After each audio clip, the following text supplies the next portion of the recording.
Every Sunday morning, while the world slept or scrawled, she was there, by the lake, alone, calm and intentional. An old woman, no headlines, no spotlight, just a soft smile and a metal cage beside her. But this wasn't a trap, it was a gentle invitation to healing. Inside, turtles wandered slowly, their shells worn with algae, scum and time.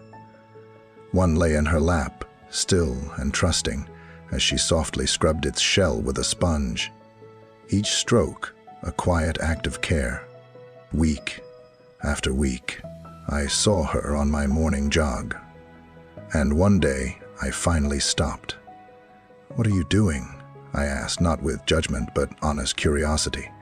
She looked up, warmth in her eyes. "I'm cleaning their shells. The algae makes it hard for them to swim, to soak in the sun. It slowly eats away at their strength. I help where I can." I smiled. "That's kind, but turtles like these are in lakes all over the world, and most will never be cleaned. Doesn't that make this feel small?" She chuckled softly. It wasn't the laugh of someone offended. It was the laugh of someone who had seen more than most.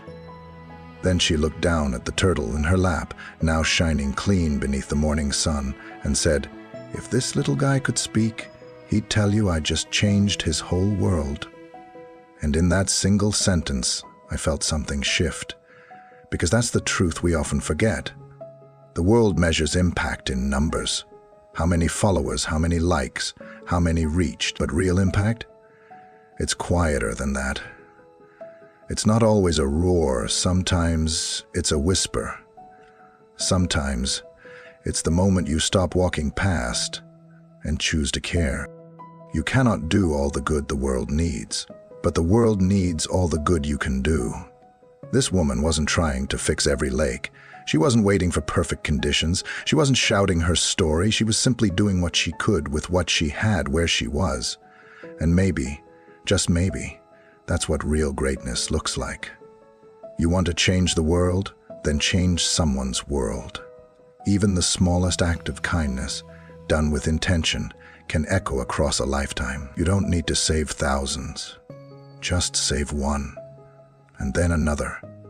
Because a good deed, no matter how small, plants a seed that grows in silence. So the next time you feel like what you're doing isn't enough, remember this: to that one person, one animal, one soul, you might just be the difference between struggle and strength, between being forgotten and being seen. Be the quiet hero, the one who shows up not for applause, but because it's right. Because if that little turtle could talk, it would look you in the eyes and say, "You mattered."